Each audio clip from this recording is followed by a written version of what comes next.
म्हणते जागा खाली करा म्हणते आमच्या घरापर्यंत गाड्या गोड्या घेऊन येते ते लोक शिवे लोक आणि आम्हाला म्हणतो घराच्या बाहेर वा म्हणते तुम्हाला जागा ज्या गावातून आले त्या गावात जा म्हणजे तुम्ही राहिले म्हणते आम्ही एवढ्या सालापासून लेकर बाया घेऊन नाही चुकटच राहतो आम्ही आम्हाला अजिबात घराच्या धमक्या देते ते लोक सर आमच्यासाठी आम्ही उपोषण नाही करा नाही 4 पिढ्या होऊन गेल्या 100 वर्ष झाले आम्हाला अजून आम्हाला घराचं घर नहीं। हम खिड़नी बगीचा रहते साहब, मदारी समाज के आदमी है। नदी के किनारे पे हमारे झोपड़े साहब, जब पानी आता ना तो हम भगते साहब, कहीं कंप्यूटर पे सो जाते, कहीं स्कूल में सो जाते बच्चे देने के। आज हम कुछ 40 साल हो गए जगह थे, हमारी कोई सुनवाई नहीं सर। हम नदी के किनारे बिलकुल मिळाला नाही।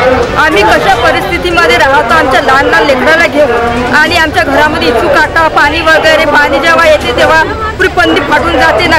आम्हाला घरकुल भेटलं पाहिजे, घरकुल भेटून नाही राहिलं, नाही लोकांना भेटलं, सगळ्याला भेटलं, काही काही भेटलं, आम्हाला नाही भेटलं। तर आमचं म्हणणं एकच आहे की आम्हाला घरकुल पाहिजे, तर ते म्हणजे आम्ही घरकुल देत नाही। तुम्ही द्या।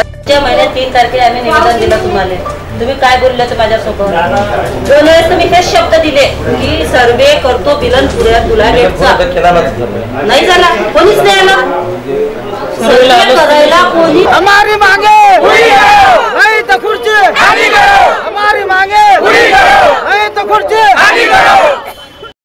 अचलपूर पालिका नगर क्षेत्रातील बहुतांश नागरिकांना घर राहण्यासाठी नसल्याने घरकुल योजनेचा लाभ मिळावा याकरिता 5 फेब्रुवारी रोजी भव्य जन आक्रोश मोर्चा शिवाजी महाराज यांच्या पुतळ्याजवळून अचलपूर नगर परिषद कार्यालयावर मोर्चा काढण्यात आला। यावेळी मोर्चाचे नेतृत्व रिपाई गटाचे अध्यक्ष किशोर मोहोळ, माजी नगरसेवक बाळासाहेब वानखडे यांच्या नेतृत्वात करण्यात आले।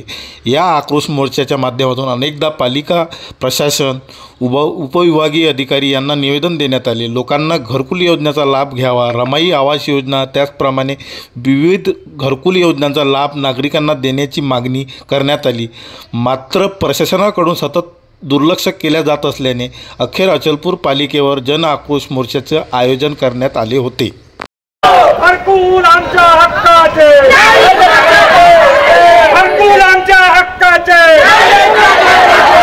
छत्रपती शिवाजी महाराजांचा असा कसा देत नाही, असा कसा देत नाही।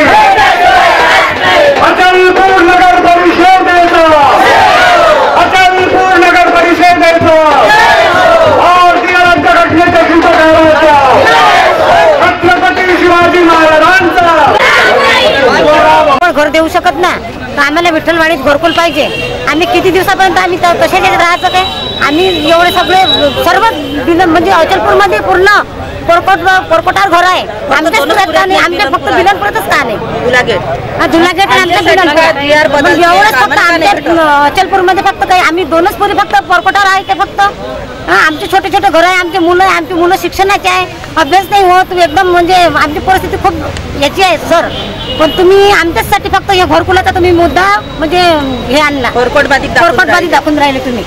नाही तर मग आम्हाला नाही तिथे तर तुम्ही आम्हाला विठ्ठलवाडी पाहिजे, बाकी तिकडे बाकी दुसऱ्या परक्या ठिकाणी आम्ही जातही नाही सर। आम्ही तिकडे बाकीच्या तिकडे तिकडचं आहे ना, आम्ही आम्हाला तिकडे म्हणते जागा खाली करा म्हणते आमच्या घरापर्यंत गाड्या गोड्या घेऊन येते ते लोक शिवे लोक आणि आम्हाला म्हणतो घराच्या बाहेर वा म्हणते तुम्हाला जागा ज्या गावातून आले त्या गावात जा म्हणजे तुम्ही राहिले म्हणते आम्ही एवढ्या सालापासून लेकर बाया घेऊन नाही चुकटच राहतो आम्ही आम्हाला अजिबात घराच्या धमक्या देते ते लोक सर। आमच्यासाठी आम्ही उपोषण नाही करा, उपोषण केलं त्यावेळेस आम्हाला धमक्या दिले।